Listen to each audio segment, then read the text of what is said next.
Juliet dear student, तो कल हमने ऑप्टिकल इंस्ट्रूमेंट ह्यूमन आई के बारे में डिस्कस किया था। आज हम दो और इंस्ट्रूमेंट के बारे में डिस्कस करेंगे optical instrument. One is known as microscope and other one is known as telescope.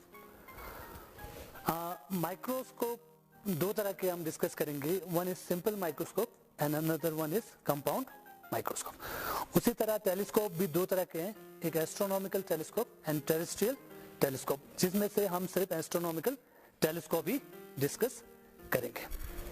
So let us start with the microscope. Microscope कोई भी स्मॉल ऑब्जेक्ट को मैग्नीफाई करने वाला इंस्ट्रूमेंट को हम माइक्रोस्कोप बोलते हैं। So simple microscope also magnifies small object और compound microscope also magnify small object. So पहले हम सिंपल माइक्रोस्कोप के बारे में पढ़ेंगे। Simple microscope convex lens of short focal length, जिसको हम मैग्नीफाइंग ग्लास भी कहते हैं, that is known as simple microscope. Microscope में हम मैग्नीफाइंग पावर डिफाइन करेंगे। Magnifying power is defined as angle subtended by the image divided by angle subtended by the object. So in case of simple microscope, when the angle are very small, beta tangent beta के बराबर होता है and alpha is equal to tangent alpha, because when angle is small, tangent alpha tending to alpha. So alpha की जगह हम tangent alpha, similarly beta small है तो उसकी जगह बीटा की जगह टेंजेंट बीटा हम यूज कर सकते हैं। So magnifying power of microscope या टेलीस्कोप कोई भी हो, that is defined as the angle subtended by the image to the angle subtended by the object. So in case of simple microscope, ये हमारा principal axis, so this is the object. इस object को हम focal, इसके focus के अंदर ही रखेंगे, सो दैट we get a magnified and erect and virtual image on the same side of the lens. So ये हमारा ऑब्जेक्ट है, यहाँ से ray parallel to principal axis ये फोकस से पास होता हुआ निकल जाएगा और ये सेंटर से पास होता हुआ ये diverging ray, so it will not meet here. So हमें ऐसा लगेगा जैसे कि ये पीछे से इस पॉइंट से मीट होता हुआ आ रहा है। सो यहाँ पे जो हमारा इमेज बनेगा, that this is image and this is object. So angle in case of simple microscope, magnifying power is defined as angle subtended by the object, so that इसको क्लियर देखने के लिए हम इसको इस तरह एडजस्ट करेंगे कि फाइनल इमेज वो हमारा डी पे, means least distance of distinct vision पे बने। सो ये कितना एंगल बना रहा है, that angle is beta. Image जो एंगल बना रहा है दैट इज बीटा, और इसको हटाने के बाद इसी जगह पे least distance of distinct vision पे ऑब्जेक्ट रख के ये कितना एंगल बना रहा है, that angle is defined as alpha. So beta और अल्फा, इन दोनों के रेशियो को हम मैग्नीफाइंग पावर डिफाइन करेंगे। So beta is equal to tangent beta and alpha is equal to tangent alpha. So beta निकालने के लिए हम ये वाला राइट एंगल ट्राइंगल यूज करेंगे और अल्फा निकालने के लिए हम ये वाला राइट एंगल ट्राइंगल यूज करेंगे। So magnifying power, this is defined as tangent beta, इसमें से this is A B, this is A dash B dash और ये हमारा पॉइंट पी। सो इसमें से perpendicular upon base, so perpendicular is equal to A B and base is divided is equal to C B divided by tangent alpha. Tangent alpha ये वाला right angle triangle में से 90 degree perpendicular upon base, so perpendicular P B divided by base C B dash. A B upon C B into C B dash upon P B. Since ये दोनों बराबर है, A B और P B is equal, so A B और P B cancel, so this is defined as C B dash divided by CB. So CB dash, this is object distance U and CB dash is image distance. Image हमने least distance of distinct vision पे रखा हुआ. So CB, this is equal to UE, object distance, U, and CB dash, this is equal to least distance of distinct vision. So magnifying power, magnifying power is defined as, so using this sign convention, this is equal to minus U and opposite to the direction of the incident ray, so this is minus D. So this is equal to minus D upon U, minus cancel, D upon U. लेकिन U major करने से 1 upon V minus 1 upon U, this is equal to 1 upon F, length formula. So 1 by D minus 1 upon minus U, this is equal to 1 upon F, because convex lens के लिए focal length हमारा positive होगा. So this is, so 1 upon minus D plus 1 upon U, this is equal to 1 by F. इसको मैं इससे आगे ले जाऊंगा. So 1 upon U, this is equal to 1 upon F minus plus हो जाएगा 1 upon D. So इस इक्वेशन को हम पूरे इक्वेशन को D से मल्टीप्लाई करेंगे. So ये बन जाएगा D upon U. So this is equal to D upon F plus D upon D. ये D cancel. So this is equal to 1 plus D upon U plus 1. So magnifying power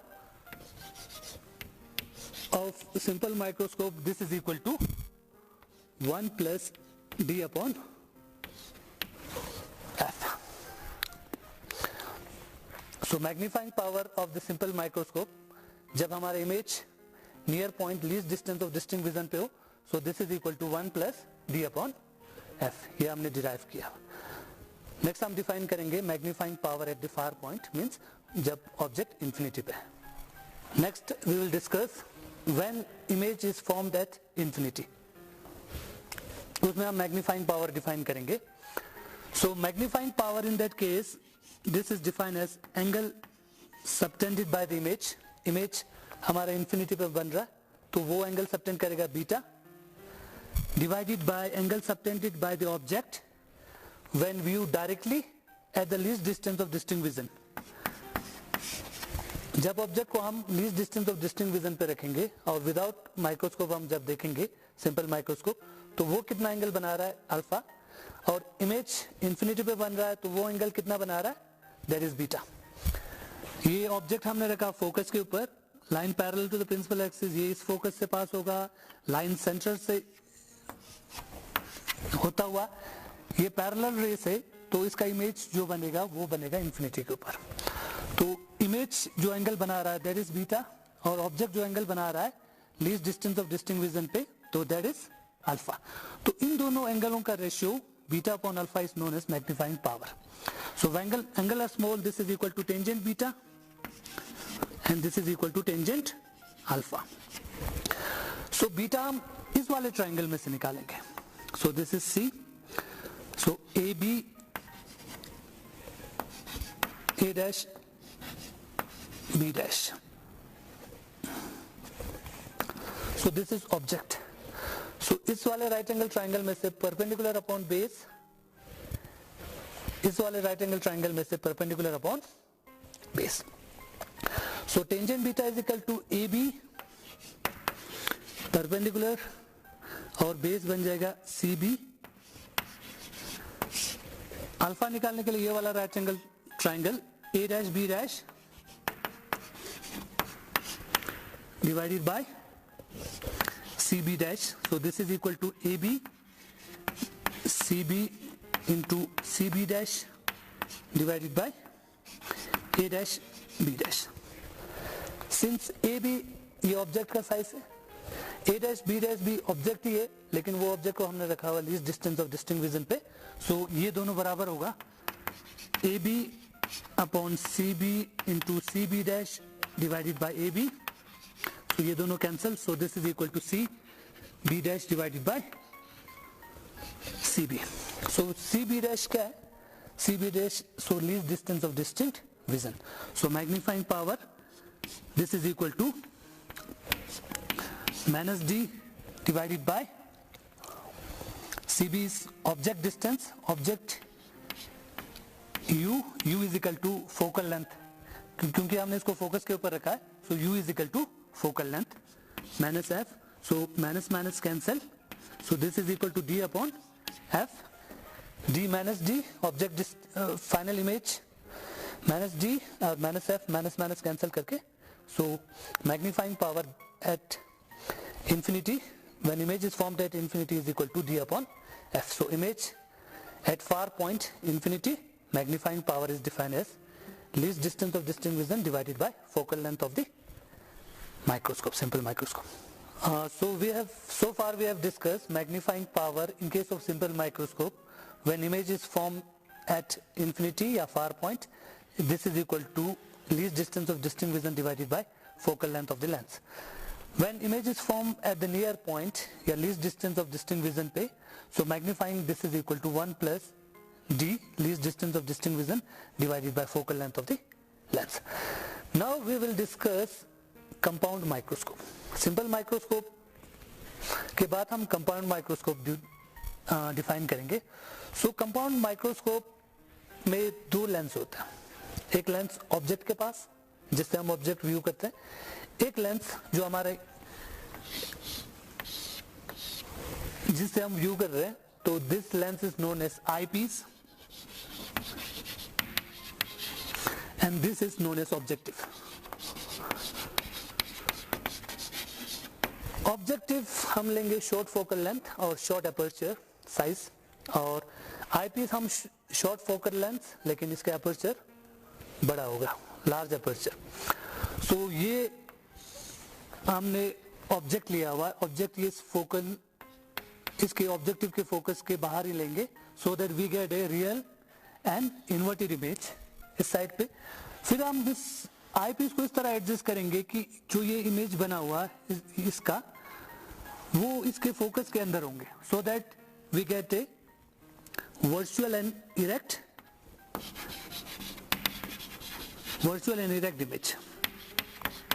image of this object. So this is a compound microscope. Two lenses on a coaxial tube which can be adjusted. So इसका जो image होगा इसके लिए object बन जाएगा. सो इस object का final image जो होगा वो हमारे पास एक virtual and erect image define करता है. So in case of compound microscope we will define magnifying power. हम दो तरीके से डिफाइन करेंगे, एक जब इमेज इंफिनिटी पे होगा और दूसरा जब image least distance of distinct vision पे होगा. So since microscope consists of two lenses, so इसके दो मैग्नीफाइंग पावर, एक मैग्नीफाइंग पावर m ऑब्जेक्टिव और इसके magnifying this is equal to m eyepiece. So magnifying power this is defined as m naught into mb. So हम अलग अलग तरीके से पहले हम करेंगे इंफिनिटी पे, उसके बाद हम डिस्कस करेंगे least distance of distinct vision. Next we will discuss compound microscope magnification. ये हमारा ऑब्जेक्ट है, इसको हम फोकस से बाहर रखेंगे, so we get a real and virtual inverted image. सो इसको आईपीस को हम इस तरह एडजस्ट करेंगे कि ये विद इन इसके फोकस के अंदर आए. सो इसका जो इमेज बनेगा वर्चुअल एंड इरेक्ट इमेज बनेगा. So this is object a b, इसका image a dash B dash, ये इसके लिए ऑब्जेक्ट और ये इसके लिए image a double dash B double dash. So magnification in case of compound microscope, जब नियर पॉइंट पे मीन्स जो फाइनल इमेज जो है वो हमारा least distance of distinct vision पे बनेगा. सो ये फाइनल इमेज.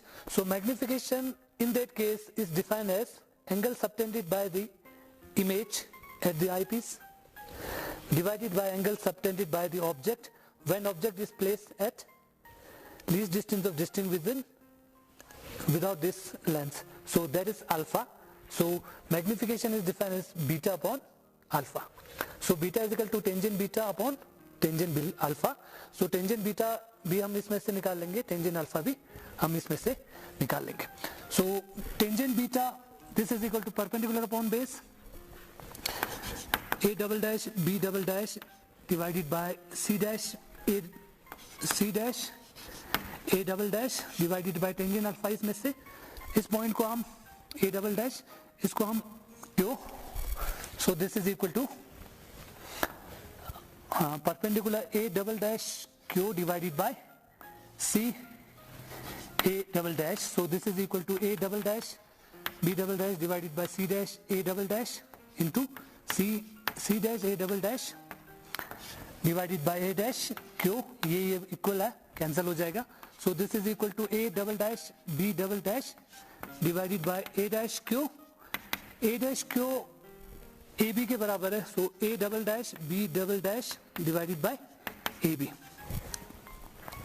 इस इक्वेशन को हम ए डैश बी डैश से मल्टीप्लाई भी करेंगे और डिवाइड भी करेंगे, और फिर इसको अरेंज करने पे a double dash B double dash divided by a dash B dash into a dash B dash divided by A b. इसको यहाँ हम निकाल. So this is magnification of eyepiece ME into M dot. So पहले हम objective का magnification निकालेंगे, फिर eyepiece का मैग्निफिकेशन निकालेंगे, फिर दोनों को मल्टीप्लाई करने पर हमारा पास नियर ये magnifying power of the compound microscope होगा. सो उसके लिए दिस इज U नॉट. इसका इमेज बनेगा यहाँ पे. इसको हम विद इन फोकस ले लेंगे. So this is U naught, this is our focus F naught, this is eyepiece का जो डिस्टेंस होगा ऑब्जेक्ट का distance, and this is least distance of distinct vision. So M naught into ME.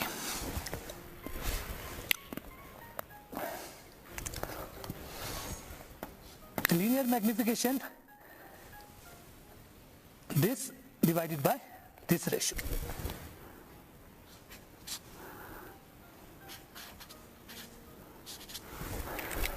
So linear magnification V naught upon U naught. ये side positive,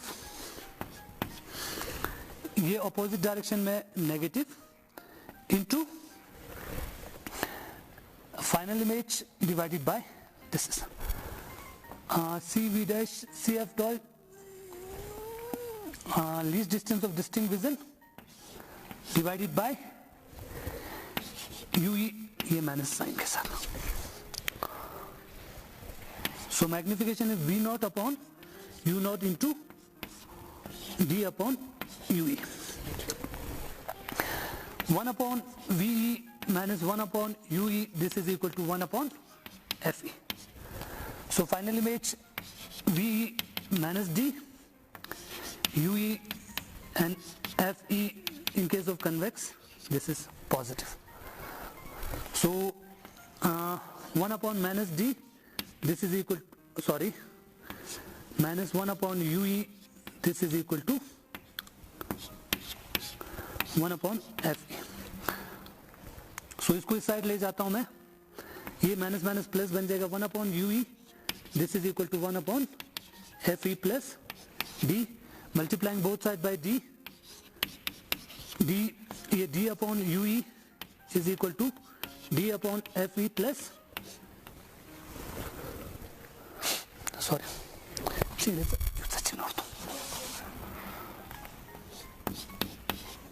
D upon D cancel. So this is equal to 1 plus D upon FE. So magnification, this is equal to U naught, V naught upon U naught into 1 plus D upon FE. So linear magnifying power of the compound microscope, this is equal to V naught upon U naught, V naught upon U naught into 1 plus d upon Fe. So magnifying power of this compound microscope जब वो near point पे हो, least distance of distinct vision अभी हमने derive किया, this is equal to we naught upon you naught into 1 plus D upon F e, focal length of the eyepiece. उसके बाद हम डिस्कस करेंगे when image at infinity. So ये हमारा objective है, ऑब्जेक्ट, इसका इमेज यहाँ बनेगा. इसको हम इस तरह एडजस्ट करेंगे कि ये f e focus of this eyepiece पे बने, सो दैट इसका इमेज ये बनेगा इंफिनिटी पे जाके. So magnifying power in that case this is defined as इसका magnification of objective into linear magnification of eyepiece. इसका मैग्निफिकेशन ये हमने पहले डिफाइन किया हुआ था, this is equal to we naught upon you naught. In case of this magnification of the eyepiece, जब हमारा ये इमेज, इसका इमेज इसके फोकस पे है तो ये ऑब्जेक्ट बन जाएगा इसका, और इसका फाइनल इमेज इंफिनिटी पे. सो इसमें लीनियर मैग्निफिकेशन ऐसा सेम हो जाएगा, magnifying power of the simple microscope when the object image is at far point. So this is equal to D upon F E. So इसका linear magnification this is equal to D upon F E.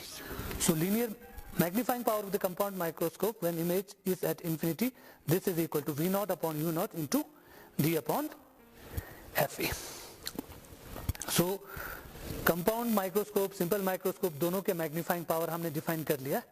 Next बच्चों मैं चाहता हूं कि आप लोग ये खुद करें, magnifying power of astronomical telescope when image is at infinity और image is at near point. उसके लिए मैं थोड़ा सा hint आपको ये यहां पे बताऊंगा. सो टेलीस्कोप पे दो lenses, objective and eyepiece. ये वाला हमारा ऑब्जेक्टिव, ये वाला आई पीस, दोनों को एक्सियल ट्यूब पे होगा, इसको हम एडजस्ट कर सकते हैं. सो इंफिनिटी पे मींस यहां से जितने भी रे पैरेलल है ये कन्वर्ज होके यहाँ पे फोकल प्लेन में इसका इमेज बनाएगा. सो ऑब्जेक्ट इंफिनिटी पे है, इसका इमेज बनेगा ये वाला. इसको हम इसके फोकस के अंदर ले लेंगे या ऑन द फोकस ले लेंगे डिपेंडिंग, सो दैट इसका इमेज इंफिनिटी पे बनेगा या least distance of distinct vision पे बनेगा. लेट्स सपोज इंफिनिटी के लिए इसको हम फोकस के ऊपर ले लेंगे तो इसका इमेज इंफिनिटी पे. सो मैग्नीफाइंग पावर जब हम डिफाइन करेंगे, so this is equal to beta upon alpha. Object infinity पे वो आई पे, ह्यूमन आई पे कितना एंगल बना रहा है, since distance is very very large, तो जितना एंगल ये ऑब्जेक्टिव पे बना रहा है उतना एंगल ये आई पीस पे भी बनाएगा. So alpha is the angle subtended by the object और beta angle subtended by the image infinity. So magnifying power this is equal to beta upon alpha. उस तरह डिराइव करके हमारे पास ये वाला रिलेशन आ जाएगा. सिमिलरली हम इसको इस तरह एडजस्ट करेंगे कि ये इमेज इसके विद इन फोकस आ जाए, तो इसका इमेज बन जाएगा यहाँ पे. हम इसको इस तरह एडजस्ट करेंगे कि ये वाला डिस्टेंस फाइनल इमेज का यहाँ से जो ह्यूमन आइज से जितना डिस्टेंस होगा that will be equal to d. So object कितना एंगल बना रहा है अल्फा, इमेज कितना एंगल बना रहा है beta. So magnifying power this is equal to beta upon alpha.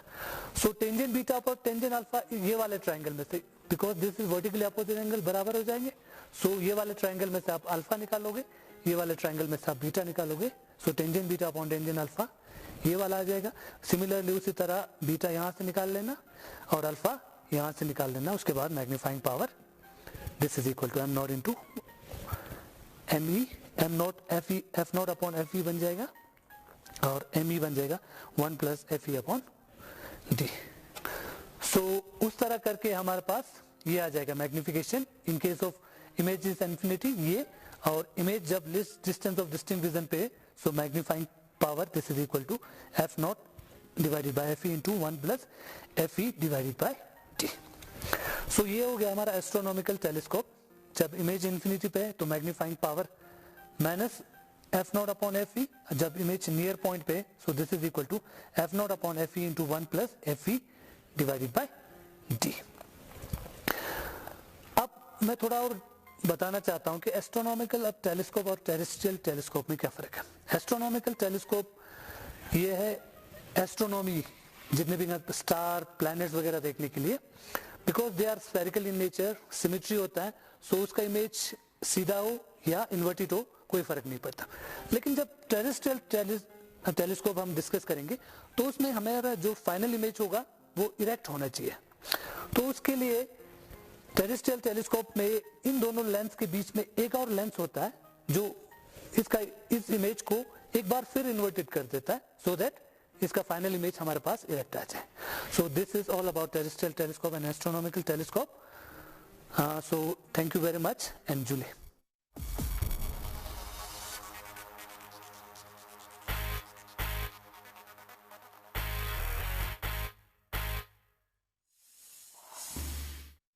जुले बच्चों, आज हम क्लास 12 के मैथमेटिक्स के chapter number 5 continuity and differentiability करने जा रही हूँ। मैं हूँ सिरिंग छोरोल, यूटी लद्दाख एजुकेशन डिपार्टमेंट के। तो सबसे पहले हम इसका इंट्रोडक्शन देते हैं।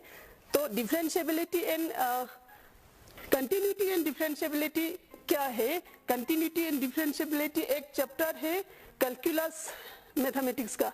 तो कैलकुलस कौन सा क्या है? तो calculus is the branch of mathematics that deals with the rate of change.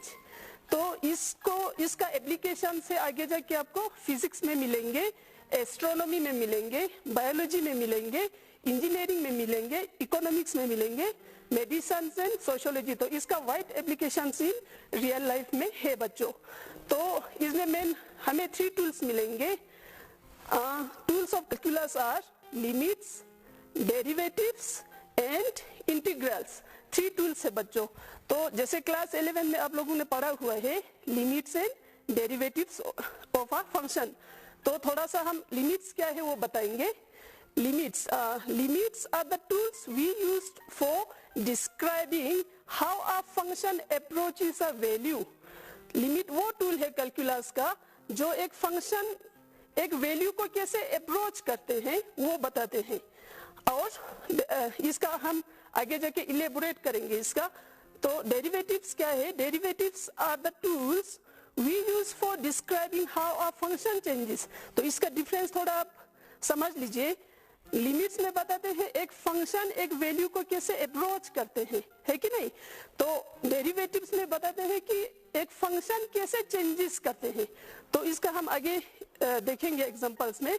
तो थर्ड है इंटीग्रल्स। तो इंटीग्रल्स में मेन एप्लीकेशन हम बताएंगे, किसी भी फंक्शन का काफ आएगा उसके अंडर में जो एरिया आएगा वो हम इंटीग्रल्स में पढ़ेंगे बच्चों। तो जैसे यहाँ पे आपको बार बार सुनने को आ रहा है फंक्शन फंक्शन फंक्शन। तो फंक्शन आपने क्लास 11 में भी पढ़ा हुआ है, तो 12 के फर्स्ट चैप्टर में भी पढ़ा हुआ है। फिर भी जैसे रियल लाइफ का थोड़ा सा हम एग्जांपल देंगे। तो फंक्शंस क्या है? जैसे आप एक गाड़ी चला रहे होते हैं, मतलब कार चलाते हो, तो कितना डिस्टेंस ट्रैवल करते हो वो डिपेंड करता है टाइम पे। तो जैसे आप 1 घंटा चलाओगे तो ज्यादा डिस्टेंस ट्रैवल कर पाओगे, आधा घंटा चलाओगे तो उससे कम डिस्टेंस ट्रैवल कर पाओगे। तो distance travel is a function of time T. हम इसको लिख सकते हैं distance travel can be written as function of time T. ठीक उसी तरह जैसे सर्कमफ्रेंस ऑफ ए सर्कल आपको पता है। Circumference of a circle means circle का पेरीमीटर, जैसे सर्कल का बाउंड्री का लेंथ क्या है वो सर्कमफ्रेंस है। तो उसका जैसे डायमीटर भी आते हैं। तो जैसे हम डायमीटर को कम करते जाओगे तो सर्कमफ्रेंस कम होता जाएगा। ठीक उसी तरह circumference of a circle is a function of its diameter. तो इसमें देखना बच्चों वेरिएबल्स 2 है दोनों में। इसमें जैसे डिस्टेंस भी चेंजेबल है, टाइम भी चेंजेबल है। टाइम पे डिपेंड है डिस्टेंस, तो सर्कमफ्रेंस भी चेंजेबल है, वो डिपेंड है डायमीटर पे।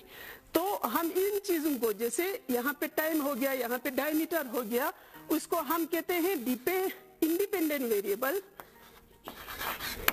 इंडिपेंडेंट वेरिएबल, ठीक है बच्चों।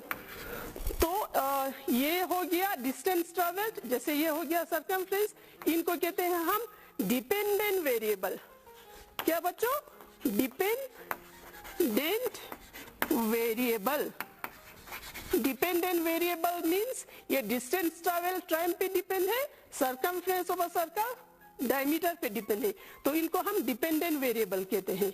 तो फंक्शन में मेन है क्या है, फंक्शन में वेरिएबल्स दो होते हैं, एक है वो दो वेरिएबल का रिलेशन है फंक्शन, तो वो दो वेरिएबल का रिलेशन फंक्शन बताते हैं। तो वेरिएबल्स में एक दूसरे पे डिपेंड होता है, एक इंडिपेंडेंट दूसरा इस इंडिपेंडेंट बच्चों, ठीक है।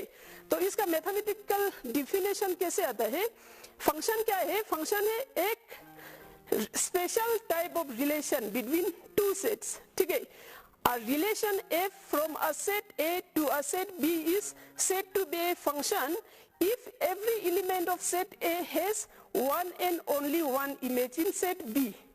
अच्छा बच्चों, तो अभी हमने बताया कि फंक्शन का मैथमेटिकल डिफिनेशन, तो फंक्शन को हम मैपिंग भी कहते हैं, फंक्शन को मैपिंग कहते हैं। फंक्शन यहाँ पे देखिए सेट A से A टू सेट B पे एक स्पेशल रिलेशन है फंक्शन। यहाँ पे मैंने स्क्वायर फंक्शन लिया है, जैसे यहाँ पे सेट A से set B, from set A to set B पे ये एक फंक्शन है।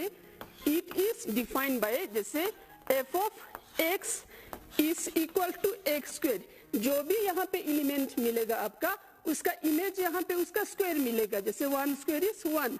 फॉर एग्जांपल यहाँ पे अगर आपका -1 है, then f of -1 is f of -1 is -1 square.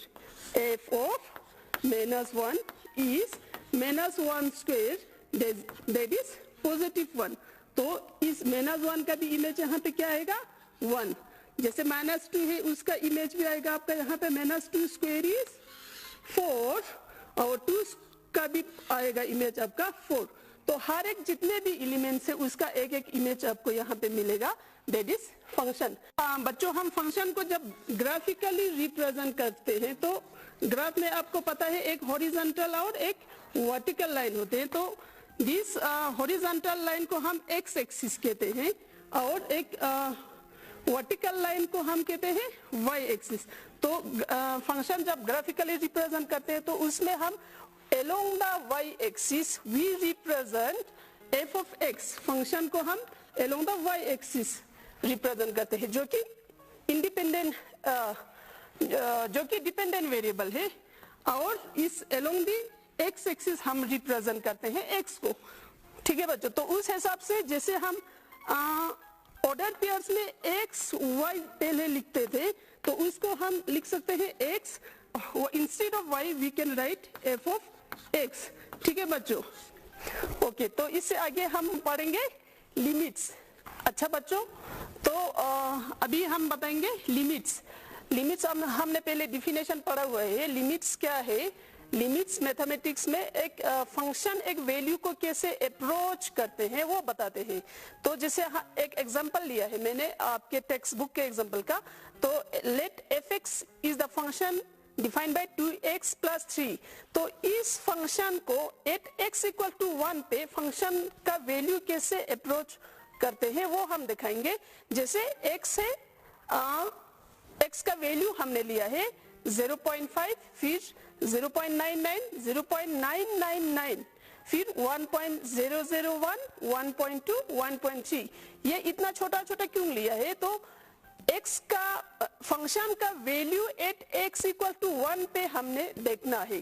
तो अगर x 1 है उसके लेफ्ट साइड का नंबर, एकदम लेफ्ट साइड का थोड़ा सा छोटा नंबर होगा 0.999, या उससे भी 0.9999 भी ले सकते हो आप। तो उससे भी थोड़ा अगर हम लेफ्ट जाए तो 0.99 या 0.5 extra, these are the numbers on the left side of 1। और 1 के अगर एकदम राइट साइड जाए तो 1.001 या 1.2, 1.3 एक्स्ट्रा दे। तो इस वैल्यूज पे, इस वैल्यूज ऑफ x पे फंक्शन का वैल्यू किस तरफ अप्रोच कर रहे हैं वो हम दिखाएंगे। तो यहाँ पे जैसे for example along the x axis मैंने लिया है वैल्यूज, जैसे हम इक्वल इंटरवल्स में लेते हैं 1 2 3 4, यहाँ पे 1 2 3 4 5, ये y एक्सिस का वैल्यू है, ठीक है बच्चों। तो जैसे एट x इक्वल टू 1 पे फंक्शन का वैल्यू किस तरफ अप्रोच कर रहे हैं वो देखना है हमने।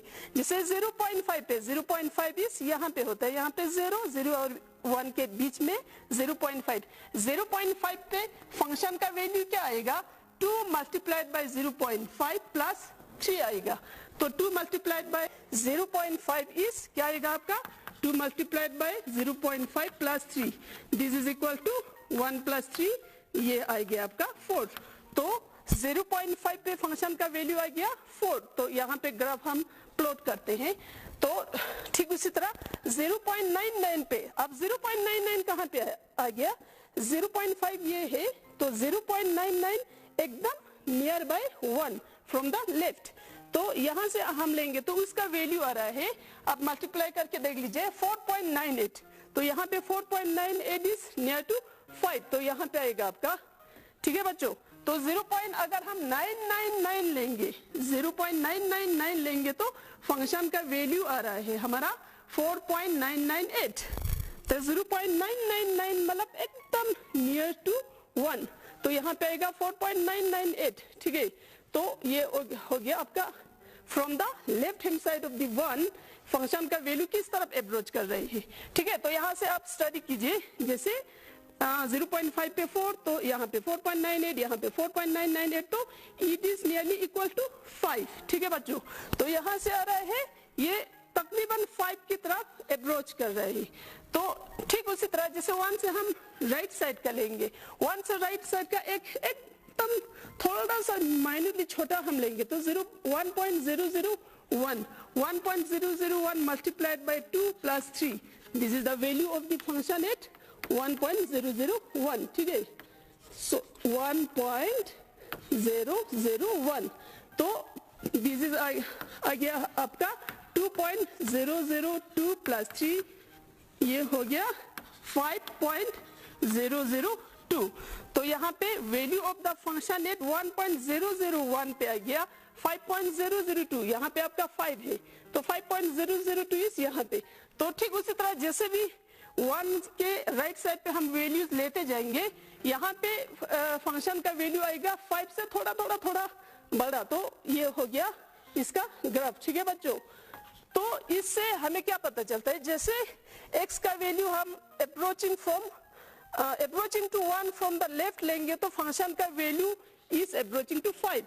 तो ठीक उसी तरह x का वैल्यू अगर हम लेंगे फ्रॉम द राइट साइड से, अगर 1 की तरफ हम x का वैल्यू लेंगे तो फंक्शन का वैल्यू अप्रोचिंग टू 5। तो इससे हमें लिखते हैं mathematically, limit x tends to 1 from left, या limit x approaching to 1 from left. x का वैल्यू 1 की तरफ अप्रोच कर रहा है लेफ्ट से, तो फंक्शन का वैल्यू नियरली 5 आ रहा है, ठीक है। तो इससे हम कहते हैं लेफ्ट हैंड लिमिट।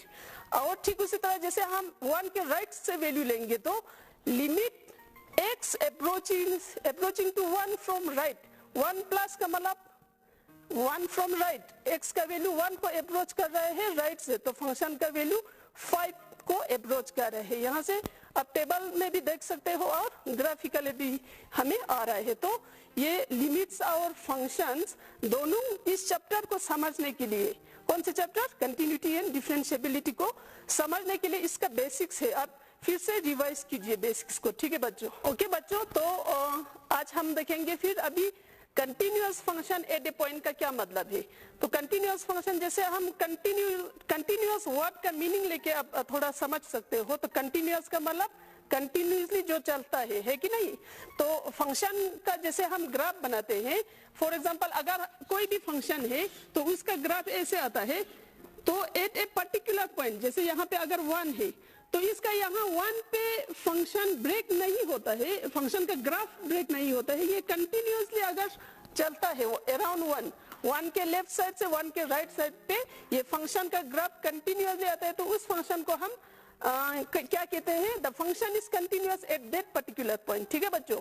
तो उसका मैथमेटिकली अभी हमने लिमिट्स का जो देखा है, तो उस हिसाब से हमें पता चलता है कि सपोज कोई भी फंक्शन f है, तो इस पर्टिकुलर वन के ऊपर, जैसे यहाँ पे लेफ्ट हैंड साइड से फंक्शन का कोई वैल्यू आएगा, राइट हैंड साइड से फंक्शन का कोई वैल्यू आते आते एक पर्टिकुलर वैल्यू पे पहुंचेगा। यहाँ पे जैसे अगर इसका भी 1 है तो 1 के ऊपर अप्रोच करेगा। तो यहाँ पे अगर ब्रेक नहीं होता है 1 के थोड़ा लेफ्ट साइड से भी अप्रोच करके, राइट साइड से भी अप्रोच करके, और वैल्यू ऑफ द फंक्शन तीनों अगर इक्वल आता है तो उस फंक्शन को हम कहते हैं at that point the function is continuous. तो उसका मैथमेटिकल डिफिनेशन हम लेते हैं, suppose f is a real function on a subset of the real numbers and let c be a point in the domain of f, then f is continuous at c। f उस c point पे continuous कहेंगे कब? जब उसका limit x tends to c, f of x is equal to f of c के बराबर हो। तो लिमिट का, या जैसे ये कॉमन लिमिट लिया है हमने, तो इसका लेफ्ट हैंड लिमिट हम लेंगे, limit x approaching to c from left, f of x is equal to limit x approaching to c from right, और value of the function at that point. ये तीनों अगर इक्वल है तो इस function को हम कहेंगे the function is continuous at that point. अच्छा ठीक है बच्चों, तो हम इससे आगे करेंगे ना the point of discontinuity. Point of discontinuity का तो आपने अभी तक अंदाजा लगा लिया होगा।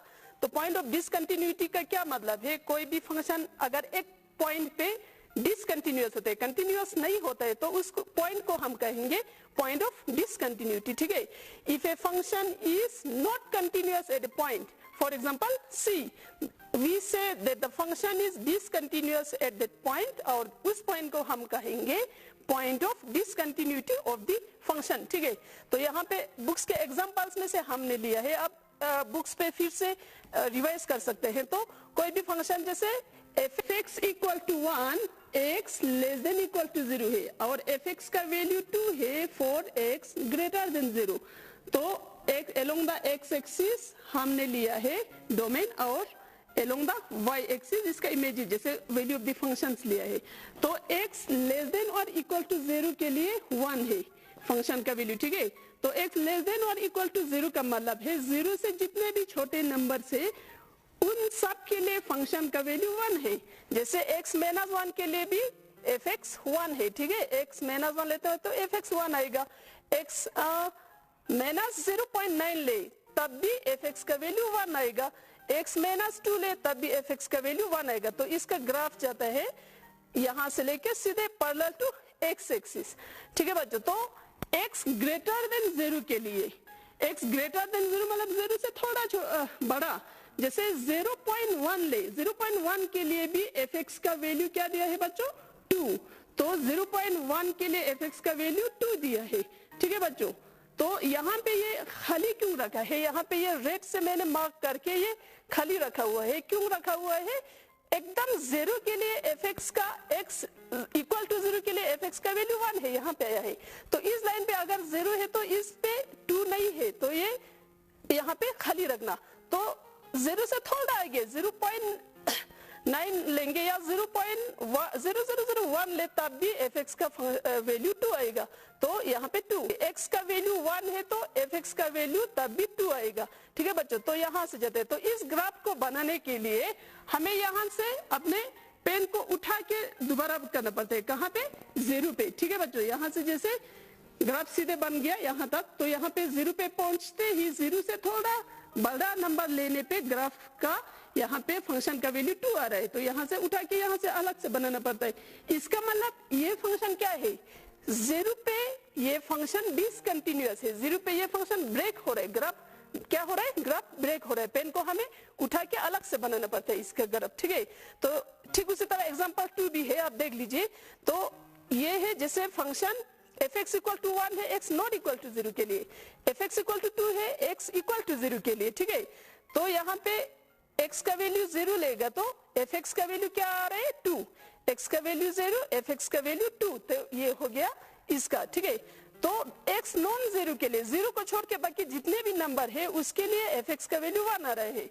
तो 0 से अगर लेफ्ट साइड से लो या राइट साइड से लो तो उन सब के लिए f(x) का वैल्यू हमारा 1 आ रहा है। ठीक है, तो यहाँ एफ एक्स का वैल्यू यहाँ पे 1 है, तो यहाँ पे भी फंक्शन डिसकंटिन्यूअस है एट 0 पे। क्यों? 0 पे एफ एक्स का वैल्यू 2 है, 0 पे तो ये कंटिन्यूअस नहीं हो रहा है। ग्राफ बनाते समय हमें यहाँ से उठा के फिर 0 पे दूसरा यहाँ पे डॉट लगाना पड़ता है ऊपर 2 पे, ठीक है, तो यहाँ से फिर कंटिन्यूअस जाते हैं। तो ये दो ऐसे केसेस है जहाँ पे हमने दिखाया है function is discontinuous at point 0। अच्छा बच्चों, अभी हमने किया कि continuous function at a point, तो continuous function at a particular point का मतलब उस पॉइंट को लेफ्ट से राइट से कैसे अप्रोच करते हैं, या उस पॉइंट पे अगर ग्राफ ब्रेक नहीं होता है तो उस फंक्शन को हम कहते हैं उस पॉइंट पे फंक्शन कंटिन्यूअस है। लेकिन कंटिन्यूअस फंक्शन, अब सिर्फ कंटिन्यूअस फंक्शन का मतलब क्या है? A real function f is said to be continuous if it is continuous at every point in the domain of f। Function के डोमेन के हर एक पॉइंट पे अगर वो फंक्शन कंटिन्यूअस है तो उस फंक्शन को हम कंटिन्यूअस फंक्शन कहेंगे, ठीक है। तो जैसे हमारा आ गया set A to set B पे कोई फंक्शन है, ठीक है, तो डोमेन का क्या मतलब है बच्चों? Domain of the function is set of elements of the first set. जैसे ये फंक्शन वेल डिफाइंड है तो इसका सेट ए का जितने भी एलिमेंट्स है उस सेट को हम कहते हैं डोमेन। तो जनरली यहाँ पे हमने लेते हैं जैसे एफ एक्स, तो एक्स का वैल्यूज जितने भी हो उससे हम कहते हैं डोमेन, ठीक है बच्चों। तो एफ एक्स का वैल्यूज को हम रेंज कहते हैं, ठीक है। तो फंक्शन कंटिन्यूअस का मतलब अभी आपने समझा कि फंक्शन कंटिन्यूअस होना चाहिए कहाँ पे?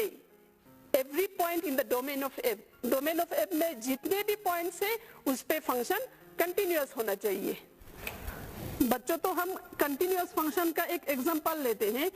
Late F X equal to X plus 2 X less than 0, F X equal to minus X plus 2 for X greater than 0। इसका हम ग्राफ प्लॉट करते हैं। तो x लेस देन 0 के लिए क्या है? Function x plus 2, x less than 0 means negative हम नंबर लेंगे। तो जैसे अगर यहाँ पे -2 पुट करेगा तो -2 प्लस 2 0, एफ एक्स का वैल्यू 0 आएगा। किसके लिए? x -2 के लिए एफ एक्स का वैल्यू 0 आएगा, ये लिया हमने, ठीक है। तो ठीक उसी तरह से जैसे यहाँ पे लेते हैं हम फॉर x ग्रेटर देन 0 के लिए, x ग्रेटर देन 0 के लिए फंक्शन का वैल्यू आ रहा है -x प्लस 2। तो अगर x का वैल्यू हम 2 लेंगे, ठीक है, तो -x प्लस 2 ये भी 0 आएगा। तो x का वैल्यू 2 पे fx का वैल्यू 0 आया, ठीक है। ये 2 पॉइंट्स प्लॉट करते हैं। और जैसे अगर हम x का वैल्यू -1 लेंगे, x का value -1 is less than 0, -1 plus 2 इसका मतलब ये इसका वैल्यू आ गया 1। -1 के लिए x का fx का वैल्यू आ गया 1। ठीक उसी तरह 1 के लिए भी आएगा x greater than 0 means x का वैल्यू अगर हम 1 लेंगे तो फंक्शन का वैल्यू क्या आएगा? -1 प्लस 2 दैट इज 1। तो x 1 के लिए भी फंक्शन का वैल्यू 1 आएगा। इस ग्राफ को हम प्लॉट करते हैं तो ये आ गया आपका ग्राफ।